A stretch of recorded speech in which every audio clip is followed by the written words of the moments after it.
You ever get nervous for the shows? Nervous before the shows? I don't think it's nervous. It's like anxiety, so to speak, but not in a stressful way. It's like me getting ready, prepared. So it's just like I'm thinking about every moment, every step, and every second. So it's just like, okay, cool, let's go out there and do our thing. Some nights are stronger than other nights. Some nights I'm just confident and just having fun, but some nights it's like I got a point to prove, show them why I need to be doing it. You know, it's disappointing for me in certain ways because I feel like, you know, certain aspects of my career sometimes are overshadowed by the negative stuff. So it's like, that kind of like fucks with my head a lot. Now, how I transition my creativity is basically all I want to kind of show, you know, because I'm tired of giving people something to talk about, you know. They should be talking about how I'm the baddest motherfucker on the stage instead of, you know, I'm the baddest motherfucker in the courtroom. You know what I'm saying? I just try to keep a level head, whatever problem's going on. Like, everybody go through their shit. I go through my shit most of the time. You know, I got a problem every day, but it's like I try to just keep my head on straight. And I kind of channel some of that energy. If I'm angry, if I'm upset about something, I take it out on the stage.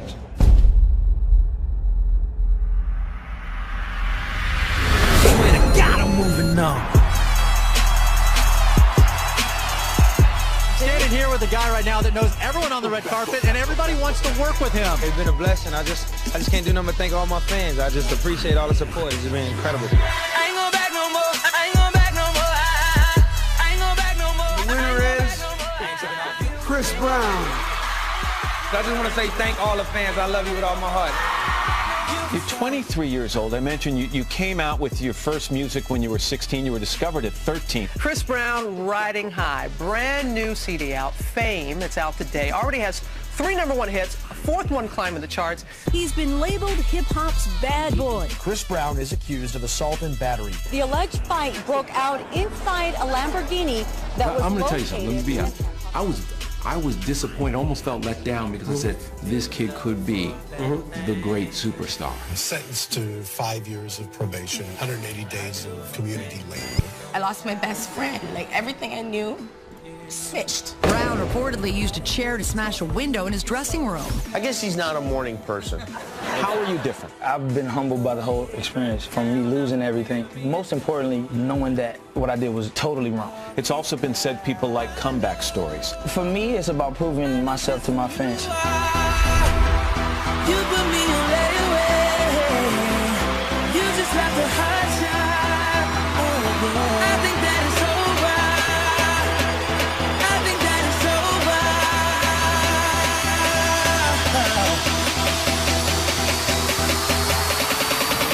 I swear to God, I'm moving on.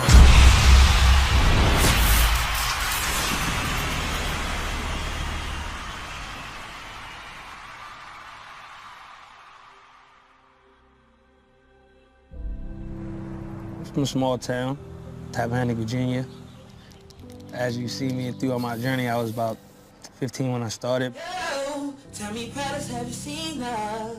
It was about 5 minutes. It was a good start for me as a kid to be able to kind of start off green in a way. Chris was very, very active at a very early age, probably 1, before he was walking. He started out in child care because I ran a child care center. And he was probably one of the most active child in the facility itself. Since he was like 2, he wanted to look at Michael Jackson videos and dance. I mean, he could come to my house and get in between the doorways and actually climb them and do backflips, you know. So he was always full of energy all the time. He would go over to relatives' houses and whatnot, but nobody wanted him to spend the night because Chris was jumping from bed to bed. I was a fan of Michael Jackson's all my life, of course. So he was sitting in front of the TV. He would try to mimic his moves. Being able to see stuff on TV, whether it be my idols, Michael Jackson, or anybody that I looked up to at the time, you know, and be able to try to put myself in that world. I just tried to always look at it like, okay, I could do that, you know, being from a small town, you know, where there's not too many opportunities, but have that mentality to try to push forward and be something bigger and greater. In school, he liked to be the center of attraction. You know, it's cool upbringing. You know, real country. High school, about maybe 500 kids. And my graduating class was probably about 30. Chris was a happy-go-lucky type of kid. He was always smiling, always moving around, dancing. Every now and then you might catch him over there singing. Even on the basketball court, he was somewhat, I guess you could say, creative and always moving and had different moves than the other kids. I used to go to all of his games. He used to show off a lot. It was like doing his moves on the court, and I'm like, are we playing ball here or what? He was really artistic. He loved to draw. They were mostly drawing assignments, and he was very good with the drawing, shading, and detail, and also with the coloring. He missed some time basically because of his, I guess, the routines he was going through. With my mom, she was a supporter from day one with my music. My dad, you know, he was there too. He actually first taught me how to moonwalk. He used to just, you know, just do it like on gravel one day. I was like, man, how did he do that? He was a kid, just acting out what he saw, but he actually sung on church choirs at an early age. He was good at everything, whether he played basketball, football. He had his own style. He might not always had, you know, the means to have like the best of everything because, you know, times were hard. But he would take older clothes, rip them up, tie them back a certain way, adjust them and make his own style. He would dye his hair red. And then he would go to school and sing like at basketball games and football games, so all the girls would crowd around him, so he really enjoyed that. I hate performing when there ain't no girls. When there ain't no girls, they just take the life out the performance because you can't just...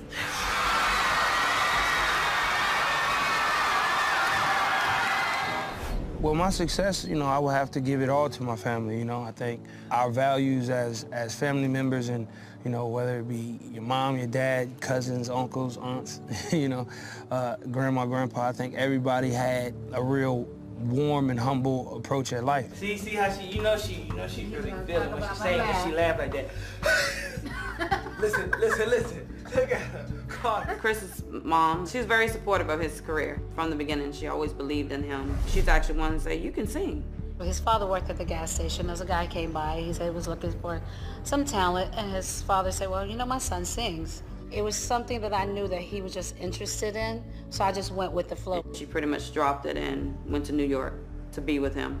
From there, they did a little video, and the video got in the hands of L.A. Reid, and L.A. Reid saw it and fell in love with him. When I heard about Chris, L.A. Reid, one of my influences, he said, you know, I really wish that you can have a conversation with Chris. I mean, you tell him what you want to tell him, as long as you tell him to come with me. Tell me about the phone call from Usher. That must have been a little bit crazy. I mean, it was exciting because like I never talked to a celebrity before. Yeah. But like it was my first time. He called me. He was like, "What's up?" And I was like, "Who this?" He's like, "Oh, Usher." I was like, "Oh, word?" I told him to make his decision where he goes based off of what's real more than anything. You got to rock with family. So he was like, yeah, man, I hear you about to get signed with a different label. I was just asking him, like, who should I go with? And he was like, just make sure it's the best decision for you. Whatever decision you pick and whatever decision you make, is the best for you. That was our first conversation across the board. It started from there.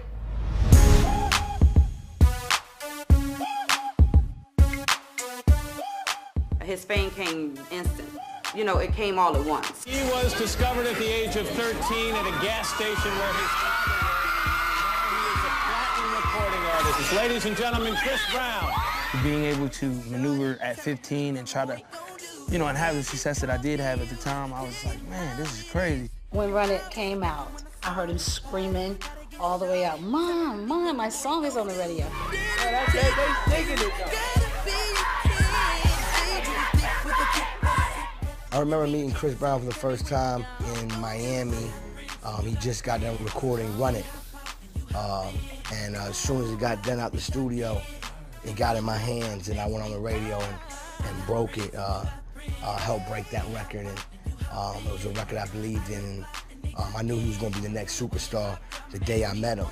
I remember the first time Chris Brown came on 106 in Park. I saw people lined up all the way down the block. And I didn't know, I thought some kind of fire drill was taking place or something like that. And as I got closer, I just, you know, I saw it was kids. And then I looked and I saw they had spray paint on the t-shirts and, you know, the signs that said, you know, marry me Breezy, I love you Breezy, Chris Brown for life. And I was like, what is going on? It was fun, but also I'm sure it was very stressful because He couldn't just walk into the store and go shopping, you know, just go play basketball at the gym like he used to. It wasn't the same anymore. He didn't understand that because he figured he could just go and he'd be fine. I'm a normal kid. I'm just Chris. I'm like, no, it doesn't work that way anymore. Well, you know, being 14 and 15 with a record deal, you know, it's the best feeling in the world, but it also comes with complications, you know?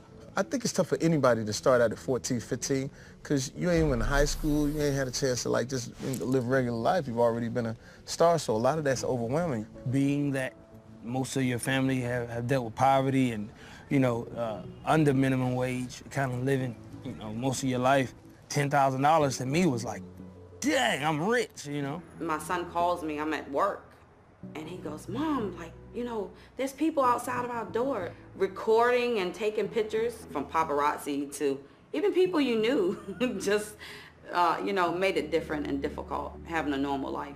I just was more overwhelmed by it, but just not letting it shape me, like not letting the money kind of shape what I want to do as an artist. Just like with every family, you have problems and complications, you know. Sometimes jealousy and envy plays a big role. It's kind of new to them. Like, it's not really something that even myself really could comprehend at the time. His mom and dad, you know, they had a great relationship, and, you know, one day I guess they were all together at home as a family, and then it, you know, it fell apart. Chris not having a father in the house made him to grow up faster than what he actually had to. It was a lot. It was more than I knew that he could handle. What I always call it is, as I tell Chris, is God's balance. God is going to give you that great opportunity to be something fantastic, and then at the same time, he's going to level darkness around you that's going to keep you balanced. So with a person that's 14, 15, hopefully they have someone there to recognize the dark patches and say, okay, yeah, we can do this, but you just got to be mindful of that. Yeah, it was a challenge, and just growing up thinking that he was in this adult world and thinking that he could do what the adults do, but no, just because it's there for you, you're not going to do that. That is not what you do. For me, having my mother there created a balance, and I think it was a bit difficult, period, for him. You sound very driven. Yeah, definitely. Yeah. You live with your mom, right? Yeah. I think he felt that he had to take care of me. I got to take care of my mom because my dad is not there. I'm the dad of the house, or he felt that he was the man of the house. That's how he thought, and that's actually what he said. Your family, you expect to be your family.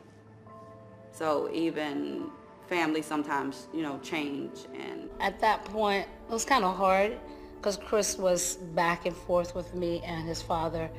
And it was hard for his father because I had left. He grew up so fast, he didn't really get to have a childhood or, you know, a teenage life of a normal person. I really wanted him to actually speak to a psychiatrist to just prepare him for what was about to happen because he blew up so fast, knowing that he would not know how to handle it so that he could talk about it and how it made him feel, but we never could get him to do that. I want to be at the pinnacle, like the highest point to where I'm known as like a legend almost. 2 years ago, this artist was just another kid in high school. Now, 2 years later, he's one of the biggest stars in the world. Tonight, performing at the VMAs for the very first time, Chris Brown.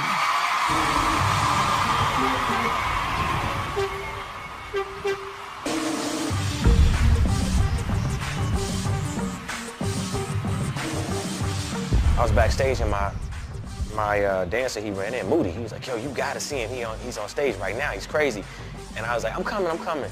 And out of nowhere, I heard like this groundswell of like hysteria. You know what I'm saying? Like it was just loud. It was loud as it was when I was on the stage.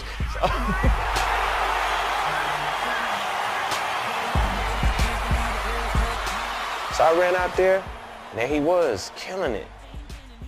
And then I realized, oh my God, he's truly gifted. He's talented, man, in a way that we haven't seen in a long, long time, you know?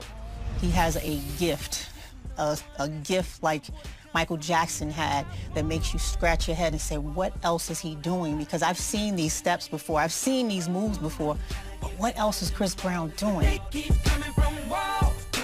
But when I got in the game, I kind of was like, I wouldn't say alone, but I was like, to myself, I had to prove myself. People wanted to be like, okay, well, cool, well, what is this kid about? Or what can he do?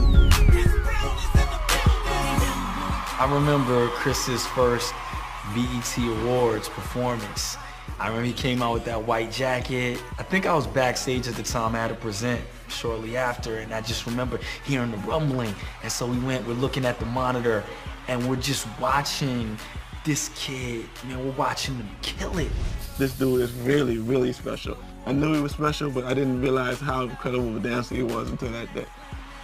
And I felt blessed to have him.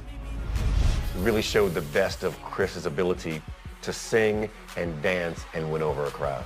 Only person I ever thought about like that is Michael Jackson. There's Michael Jackson and there's Chris Brown. And that's just facts. Just like Michael Jackson opened the door for Usher, I believe that Usher opened the door for Chris. For any person, African-American artist, period, to have come up in that time and be successful and have that, you know, very delicate mixture of being a singer, dancer, performer, entertainer, man, it was hard. He was a trailblazer. He was setting the tone. You know, there was a shift in how things were sounding, and there was this shift that was happening from, you know, the grungy street sound and how rap was just so hard to how, you know, hip hop and R&B and everything was like turning into more dance and more fun. When I first heard Chris's sound, I just remember it was just like kids just getting always down like on the streets and doing all these beatbox dances, and like, I'm not a dancer, but I definitely was dancing. And I think what Chris started was kind of like that confidence boost in not only males, but I think in females too. And I think he paid a lot of respect to the dancer community. I just remember seeing this young, fresh-faced kid, like, who's about to take over the world in so many ways. Because it seems like this whole thing just happened so quickly. Like, how does it seem for you? It's just a blessing. It's been going real fast. Yeah. Everything's happening so fast. I was excited for him, and he was so excited. But after that, I guess he blew up instantly. We was on a tour, we went here, we went there. Everything was, and he was so excited and so happy in the music industry at that time. Chris Brown? What's up? Chris Brown? Yeah. Hi. Hey. It's your boy Chris Brown, man. You gonna have to run a siren on it, man. You gonna have to drop it. You got to do the dang thing on it, man. You already know how you do it on Power 106 where hip hop lives. I gotta give a game proper, spit it so she get it. There she is, I gotta stop her. Yeah. Or should I talk about a smile? Or what about a style? I'm out of time.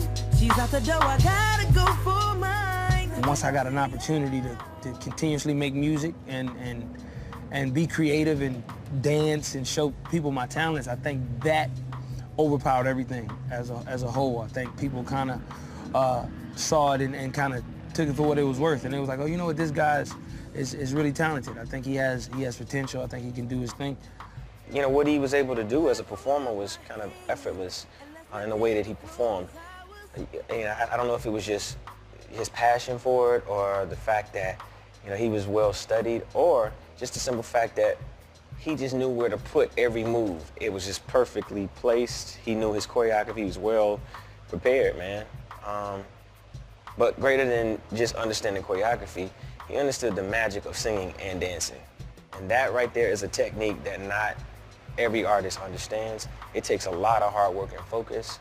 And as a teenager, for him to be able to do that, I just knew that this kid definitely is headed for major success. Performing a fun new anthem, Chris Brown!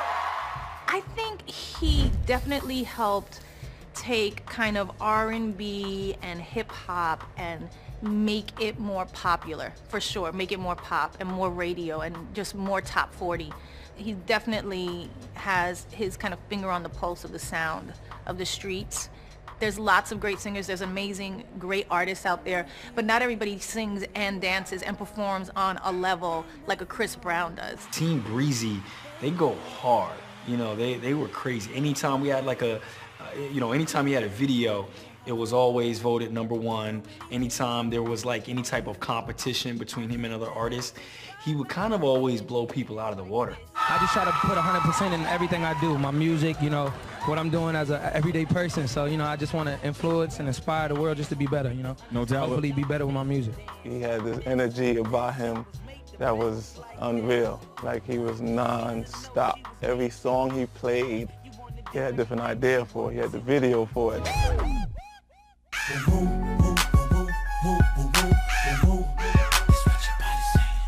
But what I love the most about Chris is his presence. His presence really stands out, you know? I mean, you know that thing when people are like, they're just superstars? Chris is just a superstar. Standing here with a guy right now that knows everyone on the red carpet and everybody wants to work with him.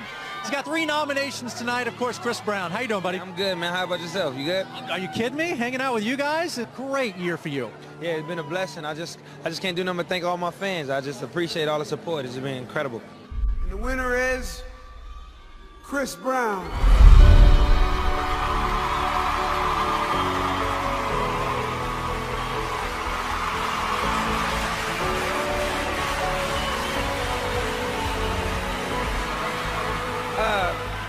I'm gonna try to keep it short. They got the countdown on the prompter, so I'm kind of totally. I would have gave it to Coldplay, but I'm really I'm lost for words. I just want to say thank all the fans. I love you with all my heart.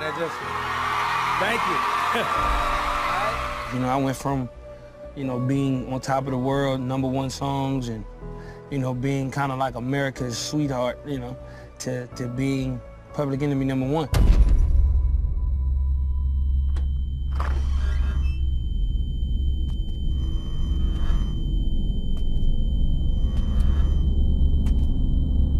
Prosecutors have charged singer Chris Brown with 2 felonies, including assault. Allegations of domestic violence. Damage. More serious, much more violent. Grammy Award nominee has just posted bail on criminal threat charges.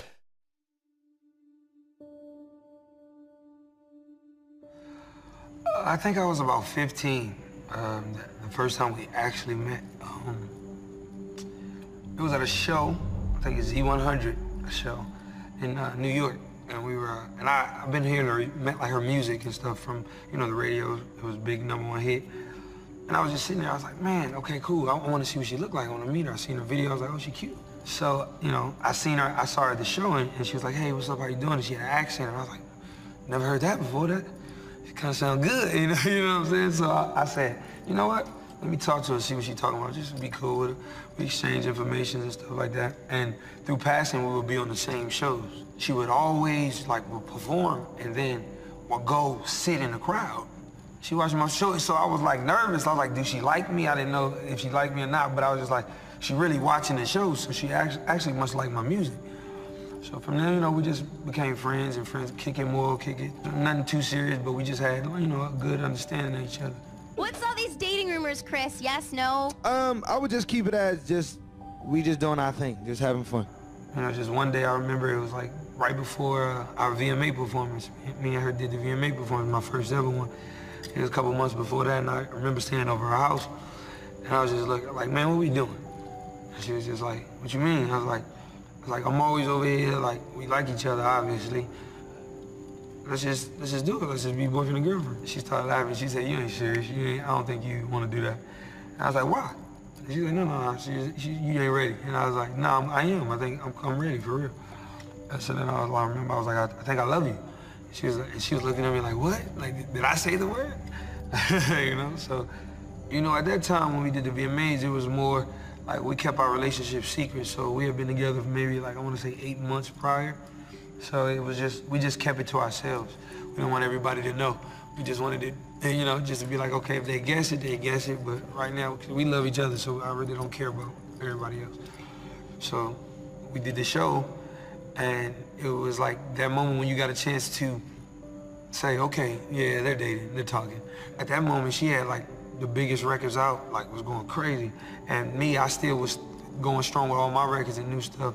When we got a chance to do that show, it was kind of like both of us being able to show the world, like, hey, we both are dope, talented artists. We both, you know, are gonna make a mark in this world. It was like a fairy tale. To see Rihanna and Chris when they first started dating, it was magical, you know? And those two, they were kind of inseparable, you know? You would hear about them being in the studio, you would hear, you know, they're coming into the club together, and it was just an energy. At that time in our career, being that young, being naive, gullible, but also just happy, just wanting to be everywhere. I mean, it was no other feeling like it. But with her, with Rhea, it was just like our power that we had at that age, it's dangerous, man. Like, you could go anywhere. Like, we couldn't go to a hotel and not have 1,000 fans outside waiting. You know what I'm saying? We couldn't go to any restaurant and just eat.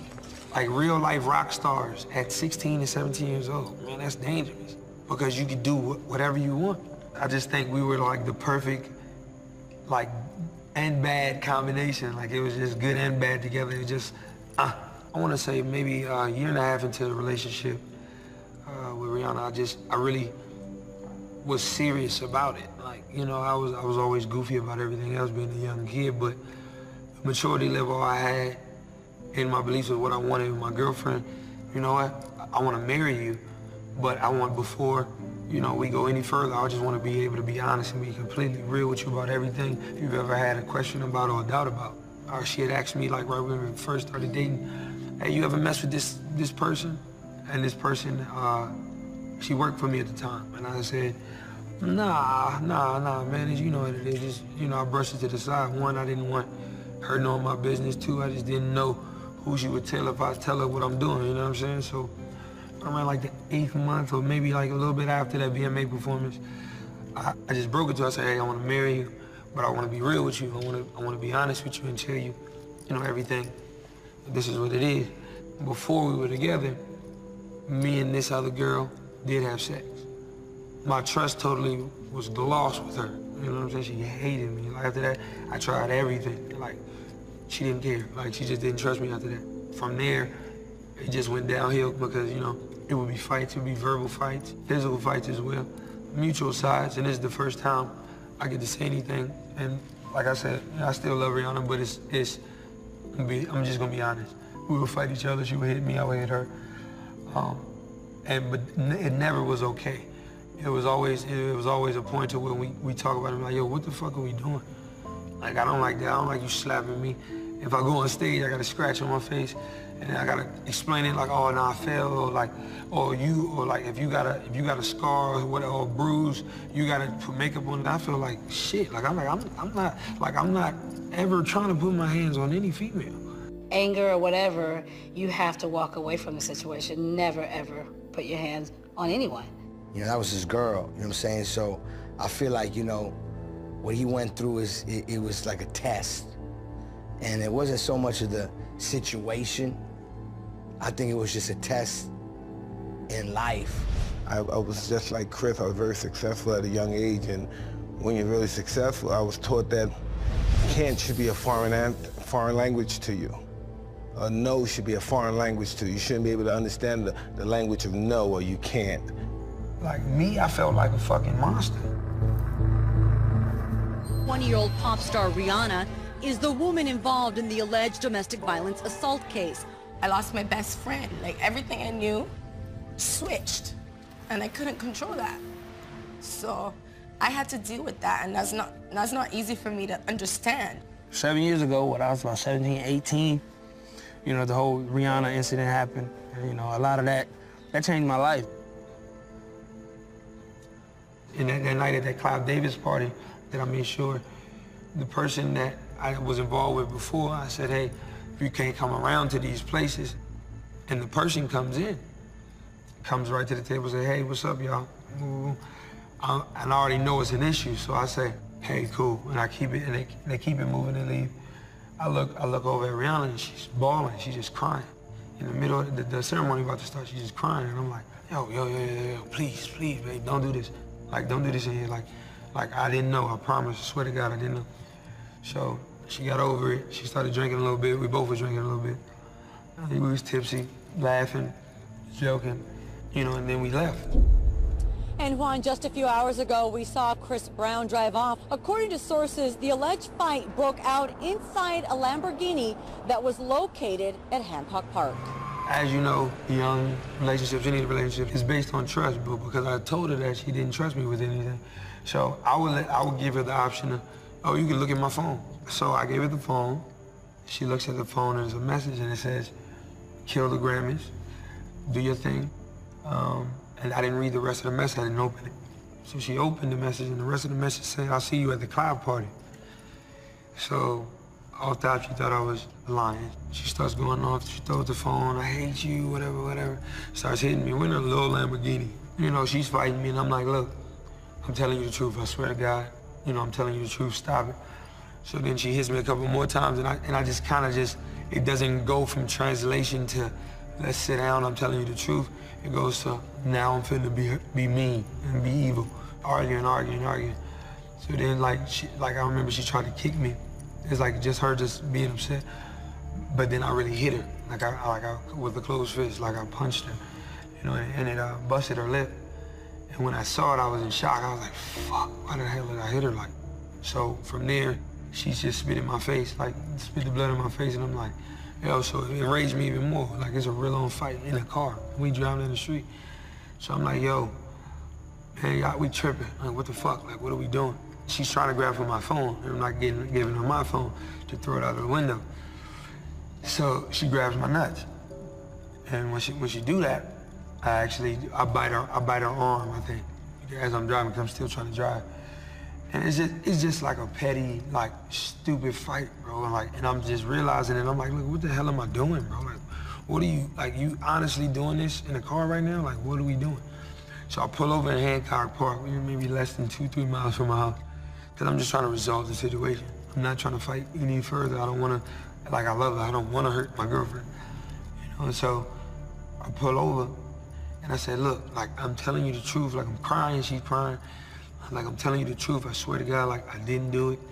I didn't know she was fucking coming. I didn't know, I promise. She just didn't believe me. Like, I just know you lying to me, So she takes the keys out of the car. I'm in park. She takes the keys out of the car and throws fakes like she throws them out the window.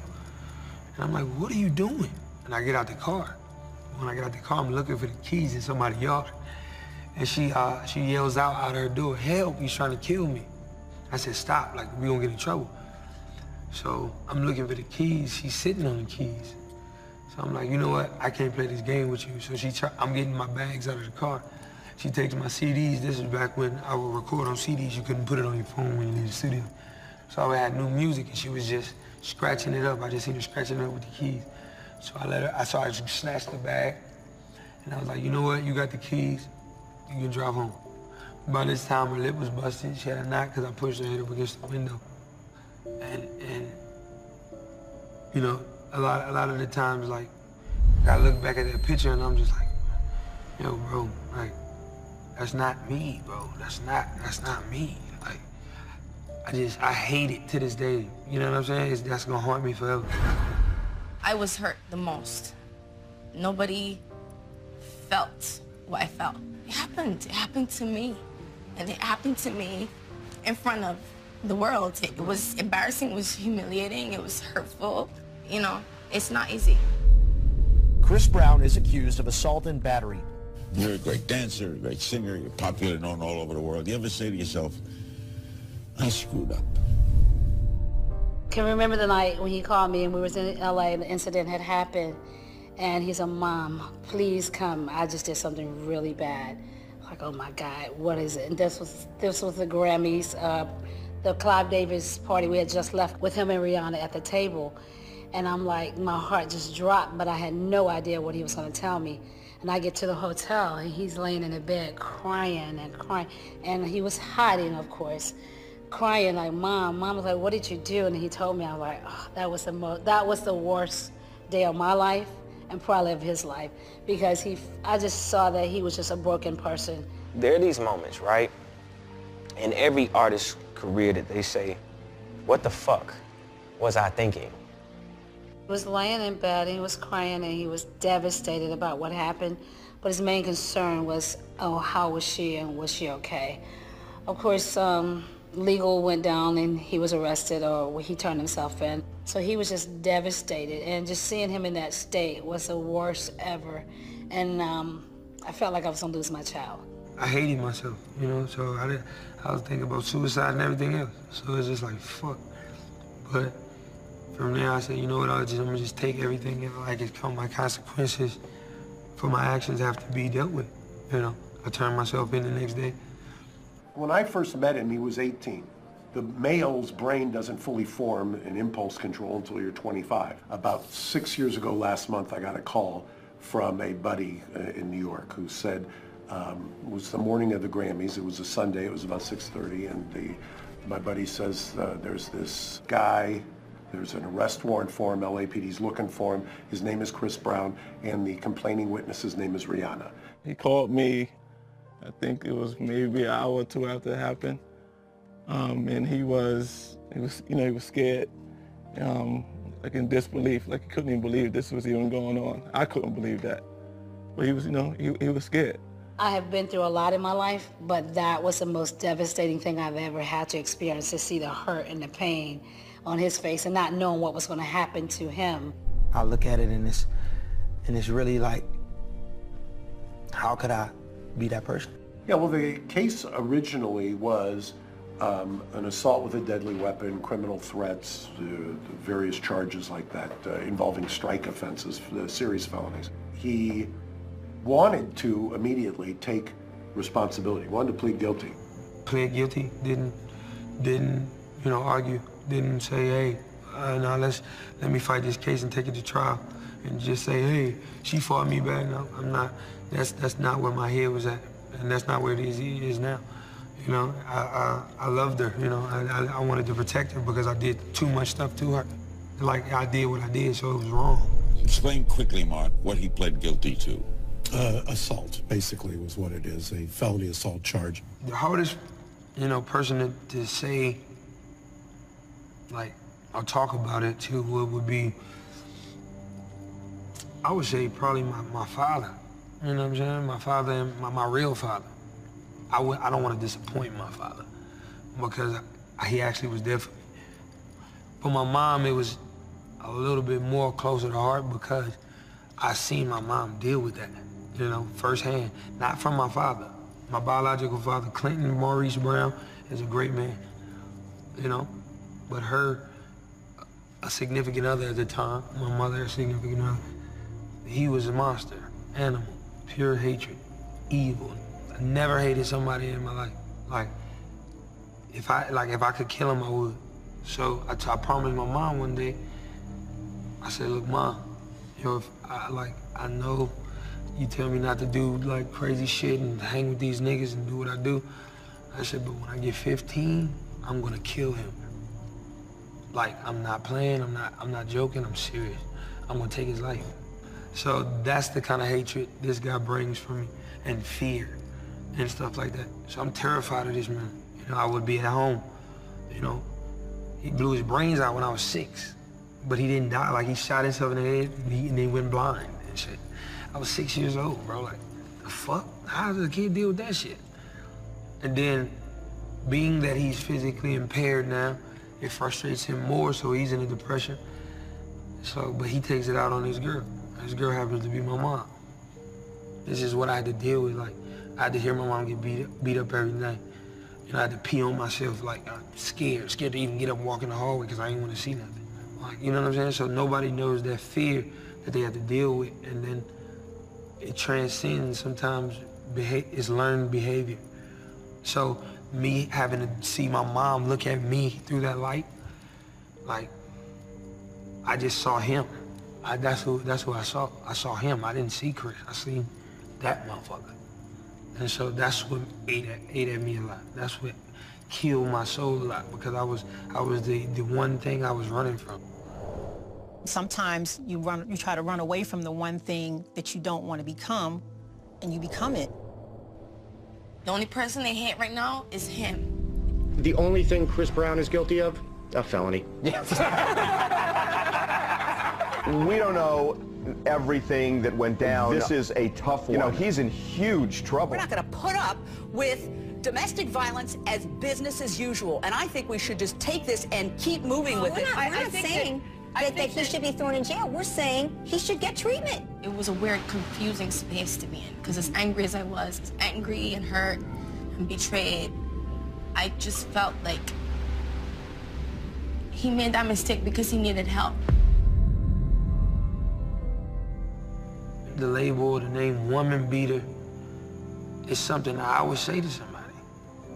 You know what I'm saying? It scares me because that I would place that judgment on somebody.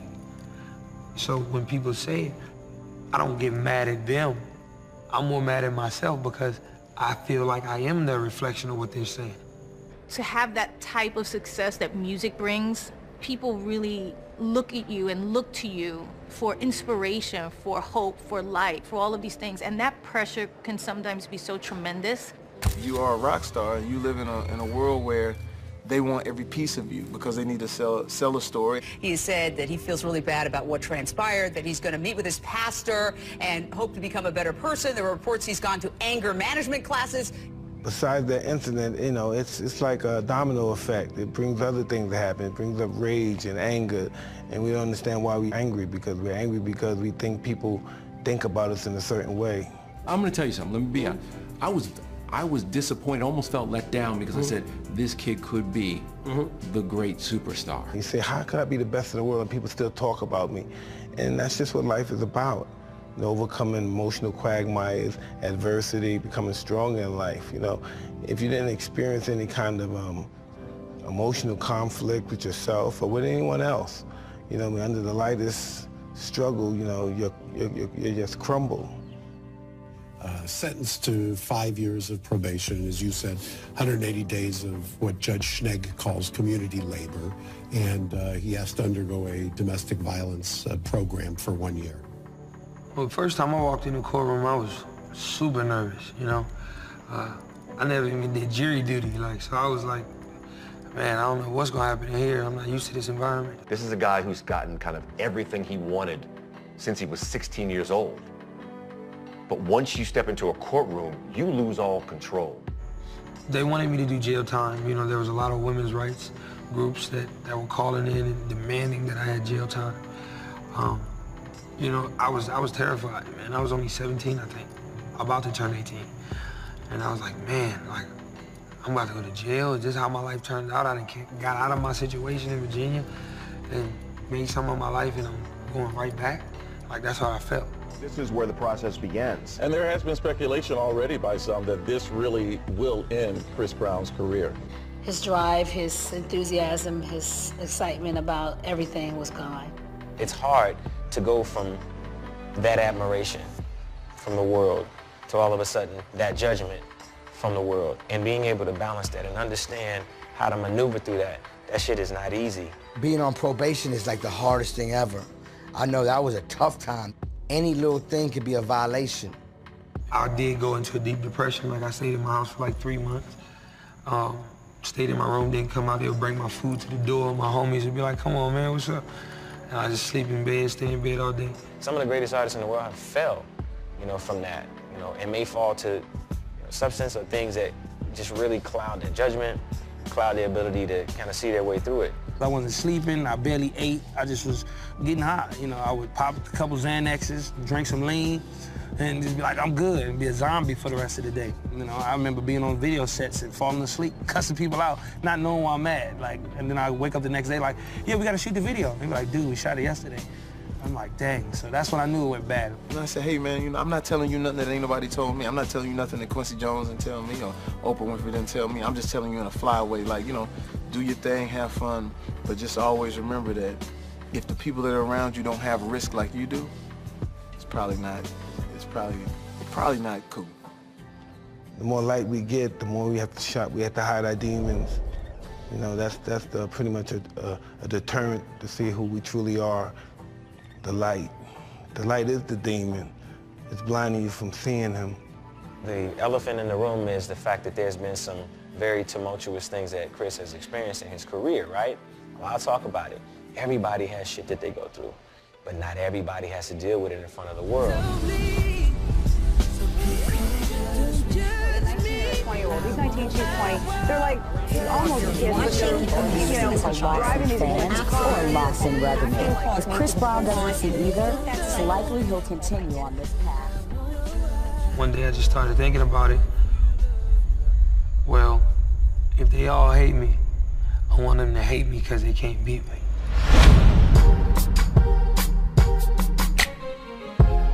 All that bullshit's for the bird. That next week I went in the studio and I said, I don't care even if I don't know how to write, if they don't like my songs, I'm just gonna say whatever I feel. Let me just talk about what I'm rocking with. Then you got songs like Deuces that'll come out.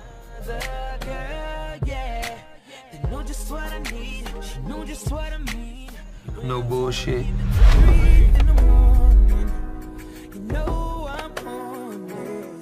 And even throughout that process, I tried to get Rihanna back. I would try to call and try to like, hey, what's up, man? Just like, one time she's like, hey, I got a boyfriend, stop talking to me. I was like, whoa. So I said, you know what? Cool, let me just be me then. Start putting all my records out. The pain records, the ones that when I'm at my lowest point, and it's like back against the wall, nobody thinks I'm gonna come up the underdog status. And, I got a Grammy off of those records. I don't know, man. I'm nervous. I don't know what to say. Team Breezy, man, it's all for you, man. All my fans back home, I love y'all. So, we got one. Thank you. Throughout that time, I was able to meet somebody else. Her name's Karrueche. I met her, and she kind of got me through the times. I was like, you know what? Cool. Like, I'm really cool with not turning up as much. I admit I still did. I will only do that only because I didn't know how to cope with dealing with being in love with her and Rihanna at the same time. What would the Chris Brown sitting next to me right now tell the Chris Brown 1 year ago?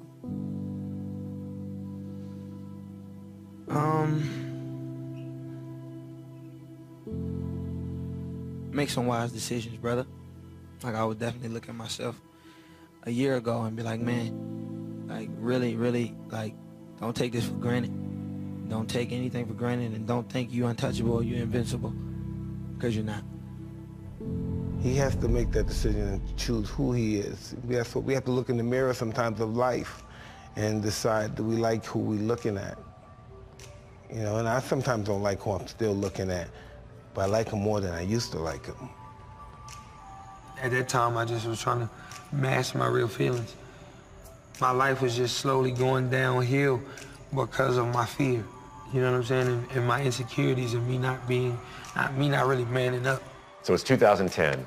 We've decided that we're going to have Chris Brown do the year after, the year anniversary Jackson tribute. But there's one tribute performance we've yet to see. And the crowd knew exactly who it was.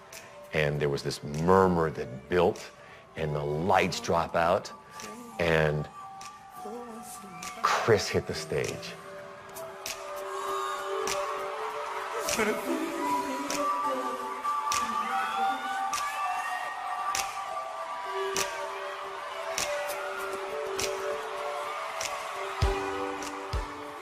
It was so surreal, man. I was hosting BET.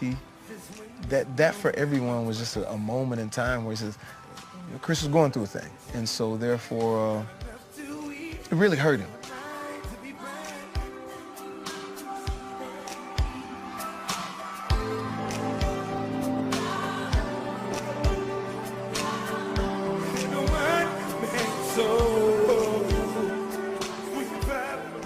There was a lot of things happening. First of all, we were giving Michael Jackson a real great send-off, a passing of the torch, if you will.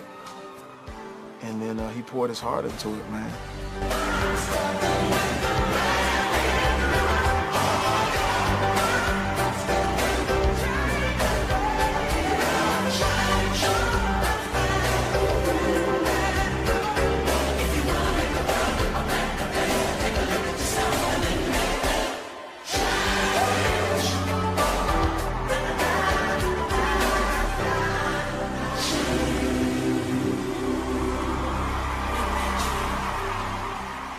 Chris Brown was there to prove something that night, that he belonged on this planet, that he belonged on stages. no matter what you think about Chris Brown, when he starts to dance and sing, he has that light. He has that fire, that lightning rodness of a career. So I think that sobered a lot of people up. Like, you know, you can only do so much. You can only give so much. Sometimes you gotta step back a little bit and just decompress. Everybody's human and everybody makes mistakes. And if God can give us mercy, why can't we have mercy on each other? You may have heard about Chris Brown's appearance here on GMA on Tuesday. He and I had a brief interview, and then he performed a single from his hit new album. And it's what happened after that performance that unfortunately made headlines. Chris Brown did become very angry backstage here in our studios. Talking about his past clearly touched a nerve, and his behavior now has everyone talking. The Good Morning America incident, man. Chris Brown riding high, brand new CD out, Fame. It's out today. Already has 3 #1 hits, a 4th one climbing the charts, and the album is #1 on iTunes today. It's a far cry from the last time the two of us sat down, just months after he pled guilty to felony assault. He took responsibility for hitting his then girlfriend, Rihanna, and has spent the last 2 years rebuilding his life. Chris Brown, how are you? I'm pretty good, yeah. Everything's good, yeah. That morning, I remember my album, it just came out that day. Supposed to be a big promotion because, you know, all the songs were doing great. Deuces, Look at Me Now, all these big records, Yeah 3 Times. There were so many records that were kind of just elevating and transcending life instead of the negative that was in my life. So that morning I remember, and I would always do this, I would prep before any interview. I would say, hey, look, these are the terms and conditions of the interview. You cannot ask this question, you cannot ask this question, and we need you to sign off just so we can take legal action if you do. And thank you for sitting down for just a moment before. It's all about the music. Your fans are here, but you have been very good about talking with me a little bit about this because we've gone through it and talked about it when I went to your home. What's going on now is that recently the restraining order against you that Rihanna had issued has been relaxed. And I always danced around the topic. I always would dance around it, and I didn't know how to deal with it myself. It still was a big insecurity within myself. Have you all seen each other, been around each other? I mean, not really. I mean, it's not really a big deal to me now as far as that situation. I think I'm past that in my life, and I think today is the album day, so that's what I'm focused on. So everybody go get that album. That was so intense to me, and like I felt like it was a slap in the face. Like, you want me to be this person on TV. You want me to be that person. You still want me to be the monster. Fame, F-A-M-E. Yeah. What does that stand for? Fame, forgiving all my enemies, and definitely fans are my everything. And that meaning, like, you know, being able to go through everything I went through and show my fans that I love them, you know? That's what it is, and fans are my everything. You can see me getting agitated.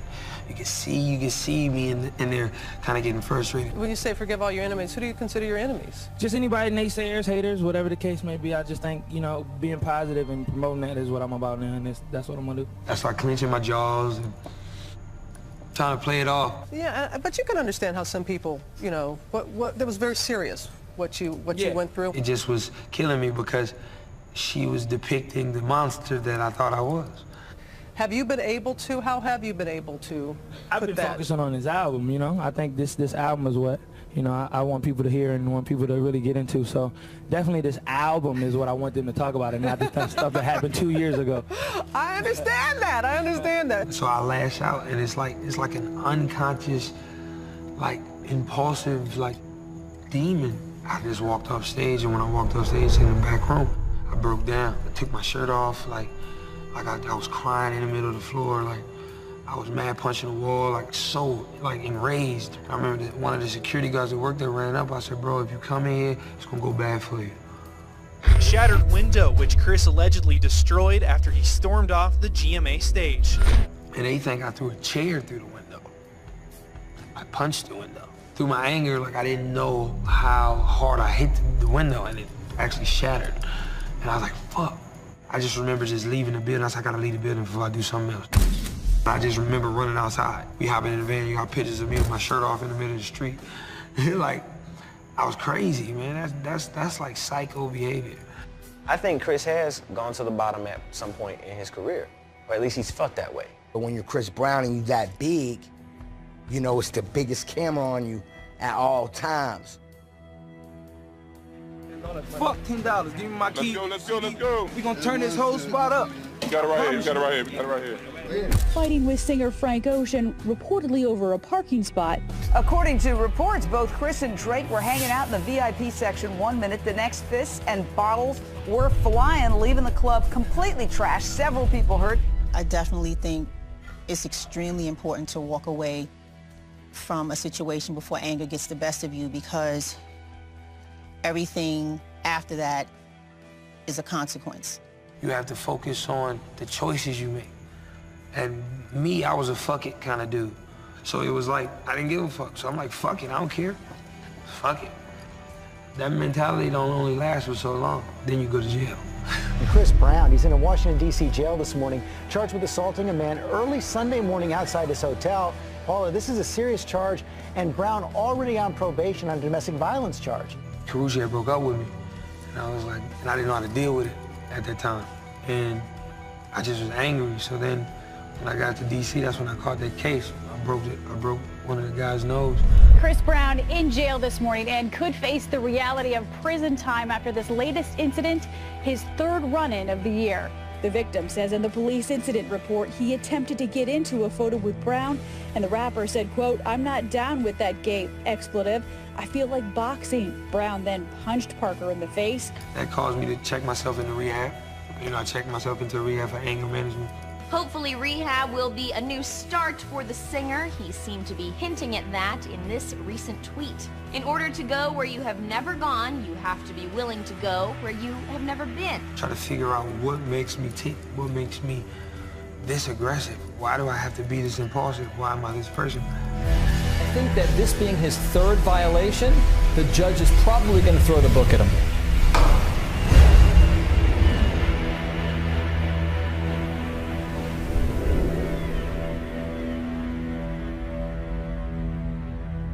Everybody has some tumultuous thing that happens in their career.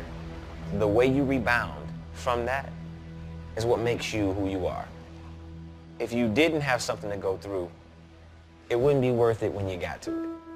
Chris Brown has checked into rehab. The singer's rep announced Tuesday night he's chosen to enter a facility. His goal is to gain focus and insight into his past and recent behavior, enabling him to continue the pursuit of his life and his career from a healthier vantage point.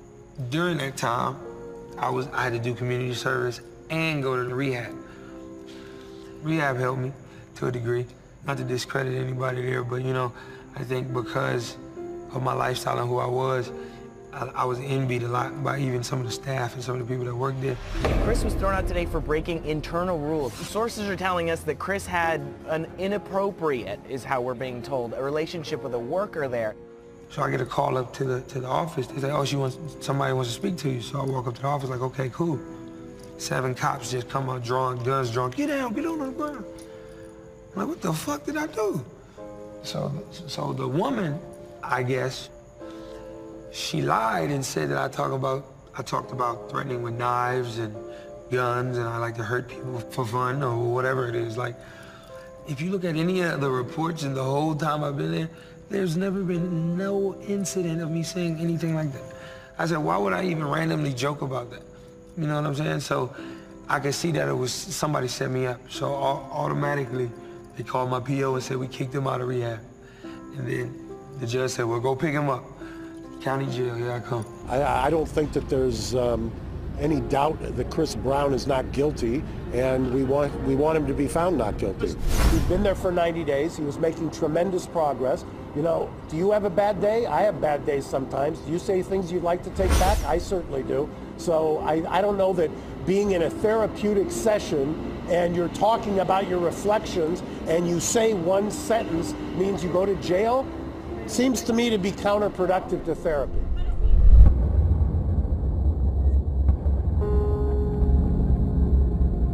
Jail was like an eye-opener, man. Like, you know, once you get in there with real killers, once you get in there with real murderers and real, you know, rapists, child molesters, and you know, all the worst, you know, you get a chance to understand what it is and how blessed you are. It feels like you're hopeless, although when he was in jail, I was there every other day. The judge gave me permission to go in with his attorneys, And that was uplifting for me, because every day I'm calling the attorney, could you please go with me today? Could you please go with me? I just want to see him. Because I said, just to get him out of this cell. You would get out on like the end of the week for an hour. You go to the roof and they would put you in a cage. Like you wouldn't be like, oh, with the regular people playing ball, you would be in a cage with a dip bar and a phone. You had to stand up, you couldn't sit down. It was piss shit. Like people would shit right on the floor. It wasn't sanitary, you know, it was jail, you know, at the end of the day, but I had to adapt and kind of learn how to mentally be content with being stationary in one spot. That was horrible. But seeing him chained to the table was one of the most devastating things, to chain his arms up to the table. And, you know, I just like, it broke my heart, but I couldn't cry.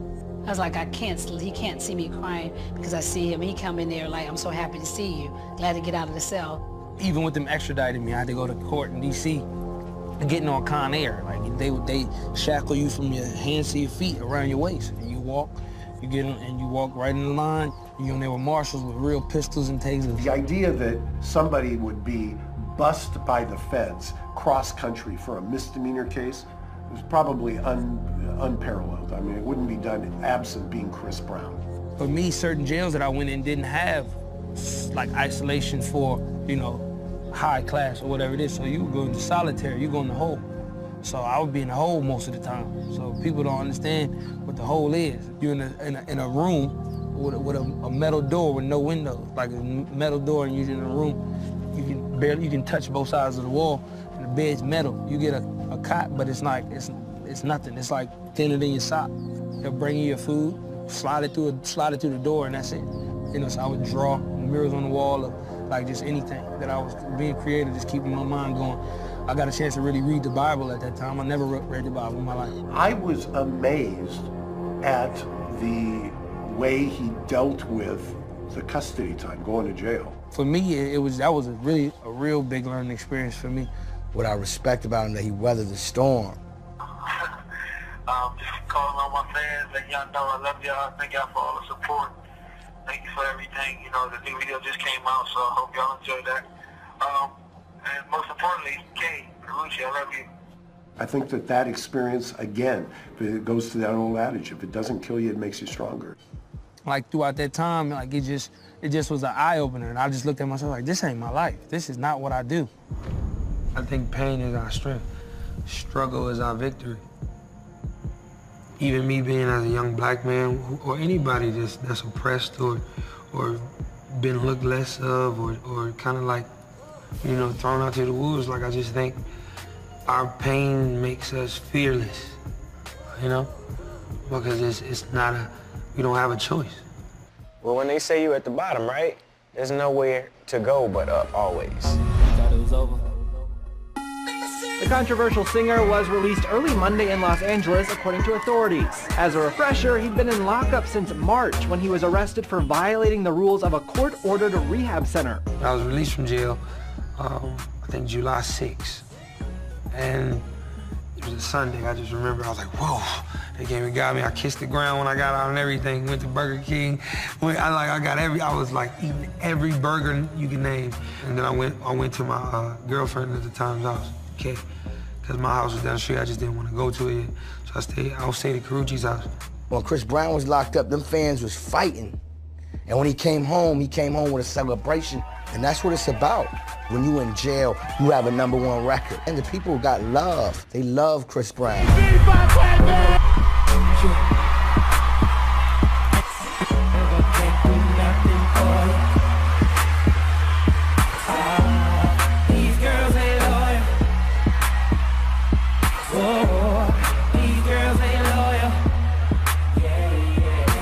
He did his jail time, came home like nothing.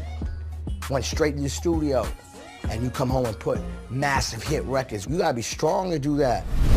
You can tell by the way I walk that I got 'em. Yeah, any girl that I wanna, got bitches and marijuana. I can tell by the You know, Chris is a one-in-a-million type artist, you know what I mean? You don't meet a lot of people with that type of blessing and that type of gift. He's like he's figured out how to like really explain what he's going through in life and not just like write a catchy song, but make something that really is what he's going through. Chris Brown is climbing the charts with his newest album.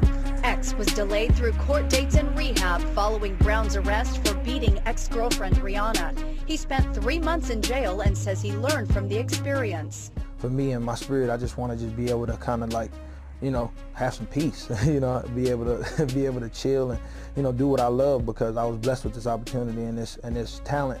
So I don't want to waste it. Once I really changed my life and mentally started making cognitive decisions that would better my living and better my standards, a lot of things started opening up for me, you know what I'm saying? Even with just me being just happy, me being internally happy. And, everything was good, and I didn't even know about my daughter.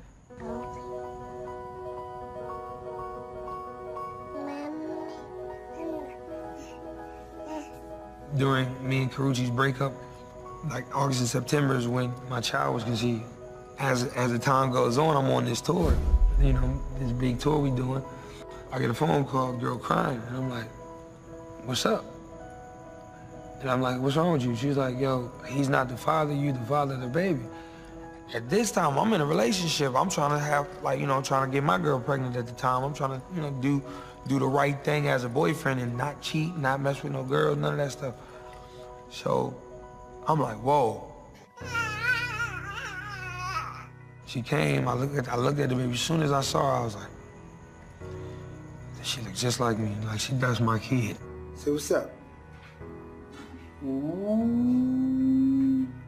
So once I found out, I guess somebody leaked like the story to TMZ or whoever they leaked it to and said, hey, boom, Chris got a secret baby. And my lawyers called me 30 minutes before the story dropped, like, yo, they about to run the story. They already called the story. They're gonna run it. You got anything you want to say? I'm like, no, what? No, I ain't even around my girlfriend. Like, I need her here so I can sit her down and have a real face-to-face conversation and really be honest with her and let her know. 30 minutes, boom, is on everything. So reports have been swirling that Chris Brown is secretly the father of a 9-month baby girl. I'm calling her. I'm like, look, listen, she looking at it as I'm calling her. She's screaming at me, what the hell is this shit, bro? You ain't shit, I'm tired, it's over with, boom, boom, boom. Done. Karrueche Tran has confirmed this whole thing on Twitter and dumped Chris Brown in one swoop. One can only take so much. The best of luck to Chris and his family. No baby mama drama for me. Into that relationship, you know what I'm saying? And like, I love my daughter unconditionally. Like, it's like nobody comes before her. You know what I'm saying? God made her, for me, I think. What you see? It's a top. Don't eat the top. Nobody comes in between me and her. I love her with all my heart. I wouldn't trade her for nothing. Chris is just a really caring guy. He's always been that person, and he looks after everyone. And before he had a baby, and before royalty was royalty, it's about time people see that Chris is who Chris is, which is a loving, caring, gorgeous person.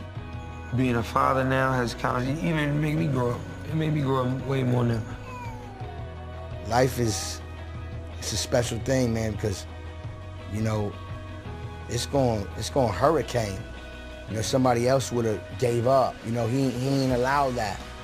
But my daughter, she shaped me to be like a real man. That's what it's all about, because we can only be entertainers, fighters for a short duration of time. And after that's over, we're still human beings.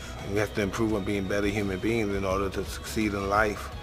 This is the hardest game, and the hardest goal that we're trying to accomplish. It's life.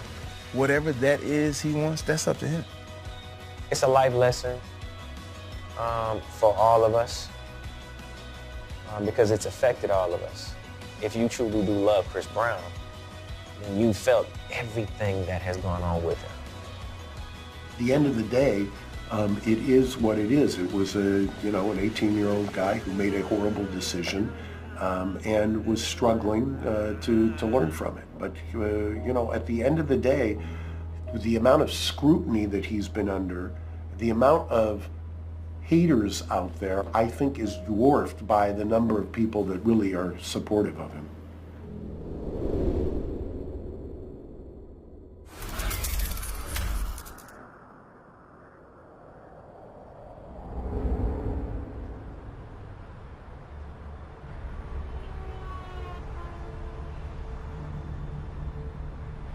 Today, I am nervous, but a little bit happier than sad, you know? Because usually when I come in and do, you know, the whole lawyer thing, go to court, it's always, well, you know, we're gonna have some trouble. And Mark always gives me a speech like, I cannot keep saving your ass. So, you know, it's really a better day now that the probation report isn't horrible, it's actually good, you know? So I'm nervous, but trying to keep it together. You know, I want to get in there and just be respectful, polite, and, you know, if I get off probation today, it will be a miracle and be amazing. Well, today I'm hopeful. We'll see. We've got a good report. He just finished his tour. He has completed his community service.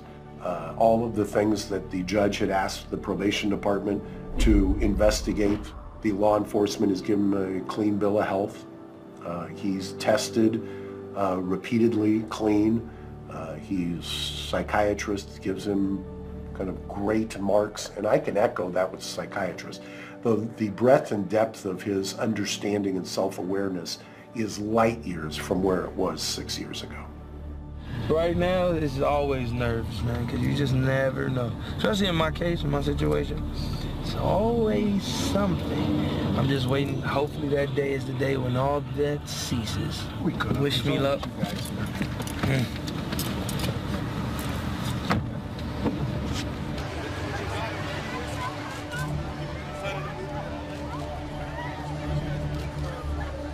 Corresponding matter, People versus Christopher Brown, case number VA 353-3571. The defendant is present. In this matter, the court does not find any willful violation of probation. Probation is ordered terminated at this point. Anything further? Nothing further. Thank you very much. Thank you, counsel. We're in recess. Thank you,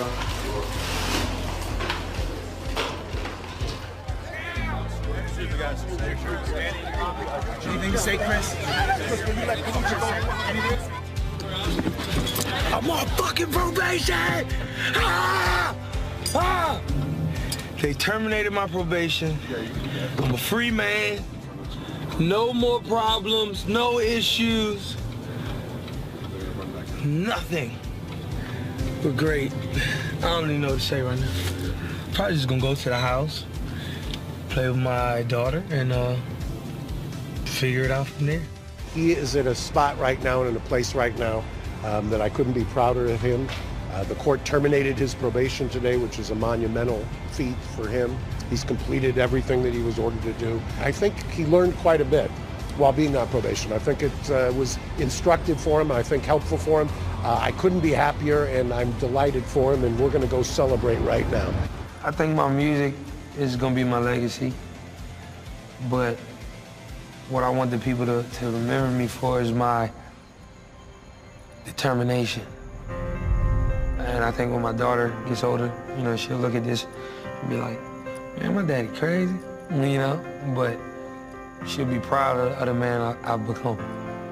You've experienced the travesty in this traumatic journey back to just being a conversation about music and a conversation about artistry. You know, the fact that he's chosen art as another expressive tool, I think is great. There's so many opinions in this world, and he is one strong guy to kind of carry it through and like take that weight on his shoulders and still roll with it. This generation, I don't see nobody coming out like him for the next 10 years. Of this century, he's the Michael Jackson, you know? We thank you for this opportunity to allow us to bless these people with amazing talents and fun and hyper spirits and all that. Thank everybody that's here. I'm glad to see each and everybody in good health, everybody in one piece. God, let us do what we came here to do and give him one hell of a night without the hell, but you know what I'm talking about. In your name I pray, amen. When you're on stage with him and when you're in the crowd with him and he smiles, to see that kid in him, man, it's amazing. Chris right now is, and probably for the past couple of years, has been so prominent as far as his influence and what music is right now. I mean, as it is, he's already one of the greatest of all time. The smile that he lost in those middle years is back in earnest now. And what I love and respect the most about him is that he didn't let him mess up his creativity. he didn't let it affect his music. And no matter what people say, he keeps giving us them bangers. That's an icon, I promise you. Chris Brown is a special person. When you're that special, your trials are going to be great. Time is the greatest teacher of them all. When you see him now, he's just more of a man. I hope he becomes the biggest superstar in the world. I really do.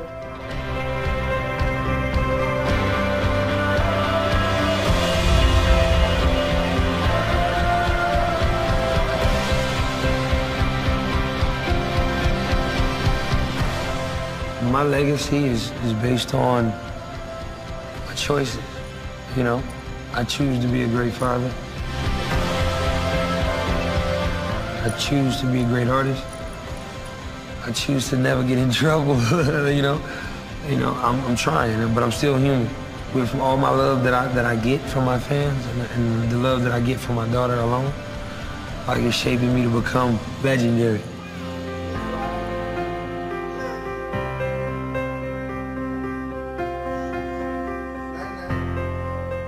If there was ever a doubt in your mind, Chris Brown was done, he was finished, I wouldn't bet on it. Every dream in my head, it's like a mountain that I just keep climbing. And when I get to the edge, I turn around and put that dream behind me. And it never feels the way I want, but I keep on trying. I just keep on trying. Have you been there?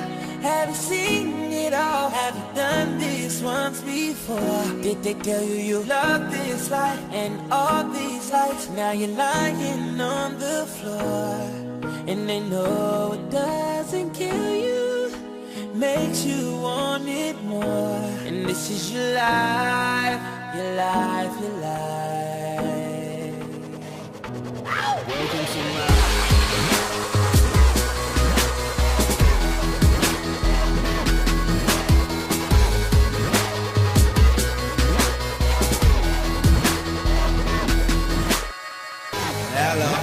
This my life on your TV. I overdose on that nightlife, them bright lights and bikinis. I keep my hand on that gold bottle. I'm trying to find me that genie. They say money doesn't buy happiness, but I'd rather cry in that Lamborghini. Damn, I don't know who I am. I just know who I wanna be. No looking back, everything is in front of me. I never act like they putting a gun to me. I ain't stuck up. The same motherfucker that I always been. You must got me fucked up. Think I changed when I get that all white pants? Never that though. Been on my job, saying I'm different now. Say I don't listen now. I don't got time to pick up the phone to hear what you bitching about. I'm on a mission, feel like I'm missing now. Wish you were in my position now. You never walked a mile in my shoes, I'm feeling so distant now. Have you been there? Have you seen it all? Have you done this once before? Did they tell you you love this life and all these lights? Now you're lying on the floor, and they know it doesn't kill you, makes you want it more. And this is your life, your life, your life. Welcome to I've been thinking too much. I wonder if I did that right.